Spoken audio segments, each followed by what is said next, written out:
Let's go with George in Oklahoma. George, welcome to the show. How are y'all How can we doing? help you? Hi. Yeah, I called in a little, maybe it was under 2 years ago. I spoke with Jenna and Bianca, I believe. And I hope I have those names right. I apologize if I don't. No, you're good. That's my last name, but that's fine. Oh, is it you? Okay. Well, then Yes, it maybe is. this will sound familiar, but I told you guys I would call in for an update when I knew more, and I don't know if you remember, but I'm the one that had a 20-year relationship with a guy that died.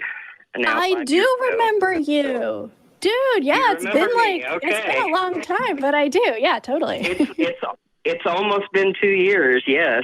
And, wow. All right. Well, give us a little bit of an update. And I told you that, yeah, my friend that I met that didn't tell me he was married was taking me to church a lot. And, well, that didn't end well. But I have a question for you guys. Sure. I'm sorry, my phone was beeping. Basically, what is happening is this. My friend is moving because of me, totally moving to another state because of me. We went to church every week, and I did do what you advised, and I went to other places, and I met other people, and I just never found a place that I fit in, I guess. Okay. And so I continue to go to church, but here's the thing. One out of, I don't know, I mean, like every other time I go, I end up getting angry because like the topic is stupid, like porn is bad. Well, no, it's not. It saves sexless marriages. It does all kinds of no harm, but sometimes it just conflicts and just does stuff to me to where when we're at church together, my friend and I get angry, and he's like, "You're always so angry and bitter." And I said, "Well, you shouldn't have lied to me." And anyway, he's moving to another state next week. Our friendship is basically over. As I don't know if you remember, but he influenced me a lot when I called in last. And it stayed that way for a long time, even though I explored other avenues. Okay. And basically where I'm at now is I'm still conflicted because I have rational thoughts and everything. But at the same time, I don't want to feel like this anymore.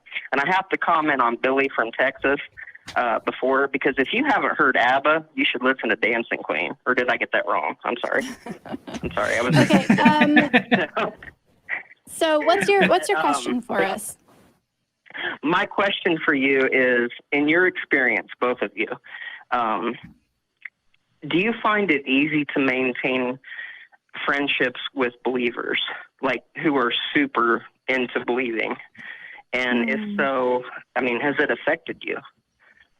That is a very good question, George. I don't know, John. What do you think? What's your thought here? Well, so I'm from North Alabama. Pretty much the only thing that I have around me are religious people. When I became an atheist, I tried to keep, my real person friends, in real life friends, and it was a bit difficult, and eventually those friendships eroded. Not necessarily because I was an atheist, but primarily because of the fact that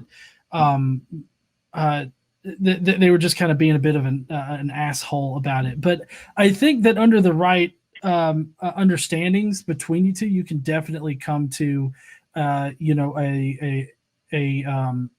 situation where you respect each other, but you still disagree.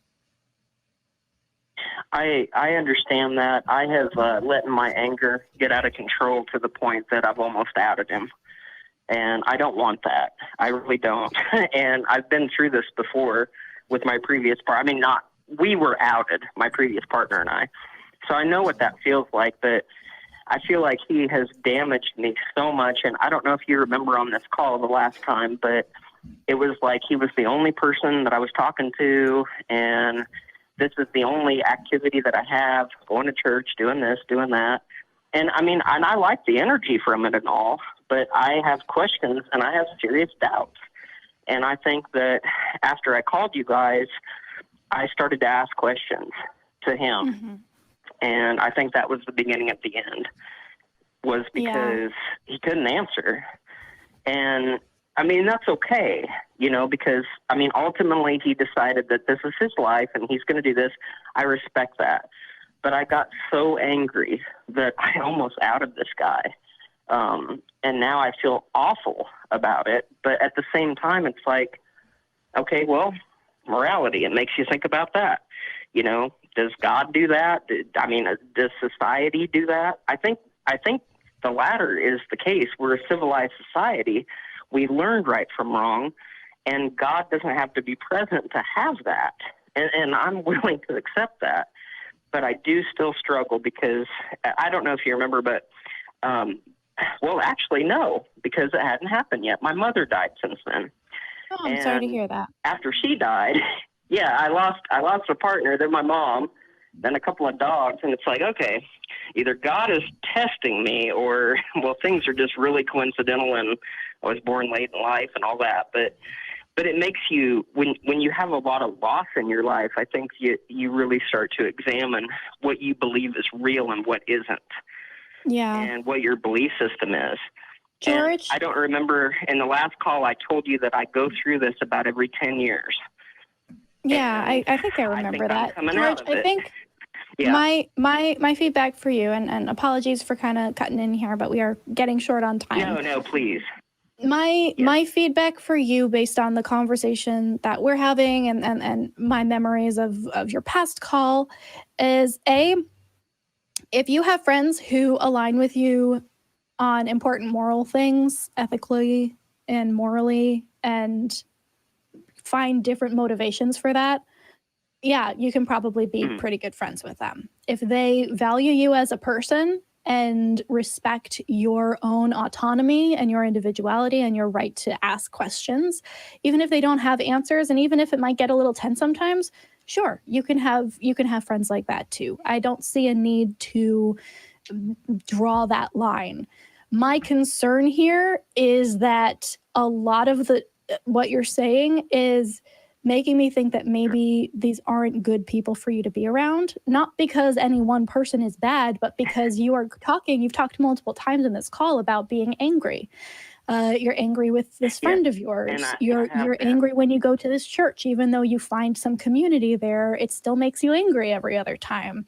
And it's not good for the body to be angry all the time. There are physical things that happen in your body when you're at that heightened state more than you should be. And it's not good. And it feels yucky and it causes more stress. And so I don't think this is a problem between necessarily Christian versus not Christian. This is a conversation between two people who are maybe just not good for each other for whatever reason. Maybe religion factors into that. Maybe it doesn't. I don't have enough info to tell you one way or the other. No, I think you're spot on. I do. I wanted someone else to say it because I feel like if I go make new friends or I talk to someone new, I don't want it to reflect on this one person, you know, that has influenced my life to the point that, you know, I got deep into this. And I don't think Christians are bad people. Well, some of them. I mean, all people are good and bad. It just depends on the person. But I wanted someone else to say that because I have been so angry and so confused. And he's leaving in a week, and I'll never see him again. And I think my other friend, he lives in Georgia. We met in the Witter group. He says that once he's out of my life, that I will do so much better. And so that's kind of what I'm waiting to find out, which, if and when I do, I will call you back for an update and tell you where I'm at. So. That sounds great, George. And it almost sounds like this might be a really good conversation to continue on secular sexuality as well. We do have a show specifically around relationships and how religion influences them and, you know, healthy ways to find new relationships. That's on Thursdays at 7 p.m. Central. Same number that you call in here, just on Thursdays at 7. And we can definitely have continue these conversations there, okay? That's great. And thank you all so much for taking my call and answering my questions. And it was nice talking to you again. It's been a long time. Yeah, I'm glad you're doing good, and I'm excited to hear back. All right. Thanks for calling in, George. Hey, John, it's nice to meet you. I'm sorry for kind of phasing you out. I'm so sorry.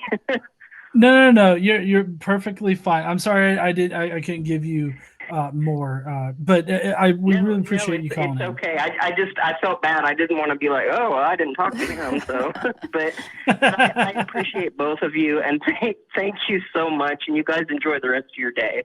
You too. All right, Bye. you too.